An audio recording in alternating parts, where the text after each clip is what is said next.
ভিসার জট খুললো ইতালির। আসসালামু আলাইকুম, সবাই কেমন আছেন? আশা করি ভালো আছেন।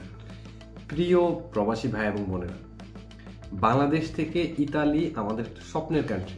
আমরা ইতালির নাম শুনলেই কেমন একটা আবেগ আপ্লুত হয়ে যায়। জীবনের রিস্ক নিয়ে পর্যন্ত মানুষ ইতালিতে যাওয়ার স্বপ্ন দেখে।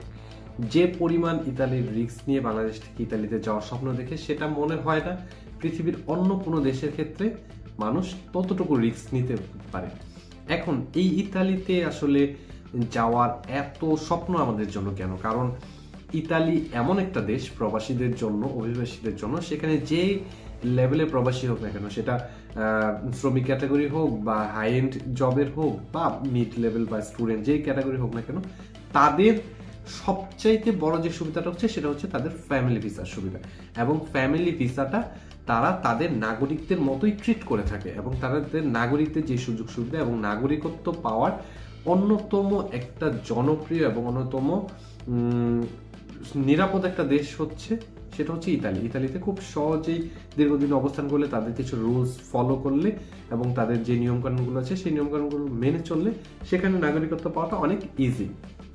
এখন এর সাথে সাথে হচ্ছে যে ফ্যামিলি ভিসা, আপনি একজন শ্রমিক হিসেবে আপনি বা একজন ওয়ার্ক পারমিট ভিসা বা লেবার ক্যাটাগরির ভিসাতে যদি আপনি মিডল ইস্টে কোনো কান্ট্রিতে যান, মালয়েশিয়াতে যান, সিঙ্গাপুরে যান, এই যে দেশগুলোতে কমন, যে দেশগুলোতে সৌদি থেকে শুরু করে কমন যে দেশগুলোতে যাওয়া হয়, সেই দেশগুলোতে যদি চান, আপনি জীবনে কখনোই আপনার ফ্যামিলিকে সেখানে স্থায়ী নিতে পারবেন না। দেশগুলো অনেক দেশ বর্তমানে ফ্যামিলি ভিসা বন্ধই রেখেছে। সর্বোচ্চ যারা ফ্যামিলি ভিসা দিয়ে থাকে তারা 3 থেকে 6 মাসের পর্যন্ত ফ্যামিলি ভিসা দিয়ে থাকে, এর মাঝখানে আবার সেখান থেকে চলে আসতে হয়।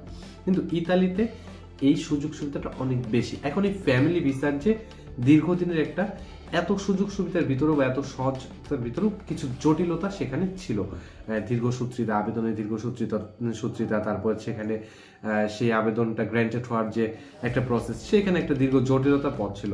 বর্তমানে একটা অধ্যাদেশের মাধ্যমে, বর্তমান সরকার একটা যুগান্তকারী অধ্যাদেশের মাধ্যমে এই সমস্ত জটিলতা নিরসনের জন্য তারা উদ্যোগ গ্রহণ করেছে। বর্তমানে যে নতুন নিয়মে যারাই ফ্যামিলি ভিসার আবেদন করবে, আবেদন জমা দেওয়ার সর্বোচ্চ 150 দিনের মধ্যে সেটা অটো চেক হয়ে অনুমতিপত্র ইস্যু করা বাধ্যতামূলক করা হয়েছে। অর্থাৎ এখানে এখন আর দীর্ঘসূত্রিতা করার কোনো উপায় নেই। আপনি আবেদন করলে 150 দিনের ভিতরেই আপনার সেই আবেদনটাকে রিভিউ করে তার যে লিগেল যে ফর্মগুলো আছে সেই ফর্মগুলো যাচাই করে তার একটা অনুমতিপত্র আপনাকে দিতে হবে, হয় সেটা রিজেক্ট করতে হবে অথবা অ্যাপ্রুভ করতে হবে। এবং ইতালি প্রবাসী এই যে একটা নিয়ম আসছে, এই নিয়মের কারণে কিন্তু ইতালি প্রবাসী, বাংলাদেশি সব বিশ্বের যত প্রবাসীরা রয়েছে, ইতালিতে অভিবাসী রয়েছে, তাদের ভিতরে একটা স্বস্তির অবস্থা ফিরে এসেছে এবং তারা খুবই খুশি এই অধ্যাদেশের কারণে।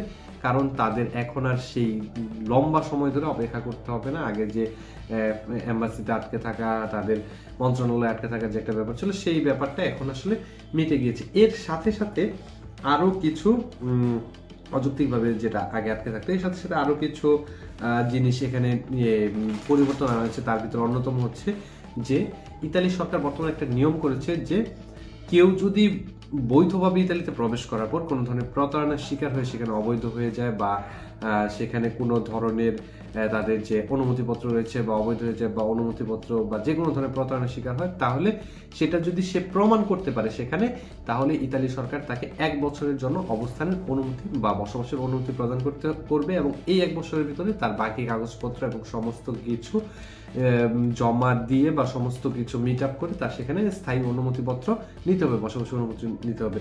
এবং এটা যারা স্পন্সর ভিসাতে যাবে তাদের জন্য সমানভাবে কার্যকর, এবং যারা দীর্ঘদিন যাবৎ বৈধ অনুমতিপত্র নিয়ে প্রবেশ করেছিলেন কিন্তু আবার অনিয়মিত হয়ে গেছিলেন, সেখানে ইতালিতে অবস্থান করেননি, দীর্ঘদিন অনিয়মিত হয়ে গেছিলেন, তারাও যদি এই ধরনের সুযোগ চায় তাহলে তাদেরকেও 1 বছরের জন্য বসবাসের অনুমতিপত্র দেওয়া হবে এবং তার উপর তাকে পূর্ণাঙ্গ অনুমতিপত্র গ্রহণ করতে হবে। এবং এই অধ্যাদেশের মাধ্যমে কিন্তু হাজার হাজার যারা ইতালিতে অভিবাসী রয়েছে তাদের জন্য একটা সম্ভাবনার দ্বার খুলে গিয়েছে, তাদের যে একটা কষ্টের অবসান হওয়ার পথে রয়েছে। আশা করি বুঝতে পেরেছেন। ভিডিওটি ভালো লাগলে লাইক, কমেন্ট এবং শেয়ার করে অন্যকে দেখার সুযোগ করে দিন। ভিডিওটি যার জন্য উপকারী মনে হয় তাকে শেয়ার করে জানার সুযোগ করে দিন। ইতালির ভিসা এবং প্রবাসী যে কোনো খবর সবার আগে জানতে চ্যানেলটি সাবস্ক্রাইব করে অল বাটন অন করে রাখুন। ধন্যবাদ।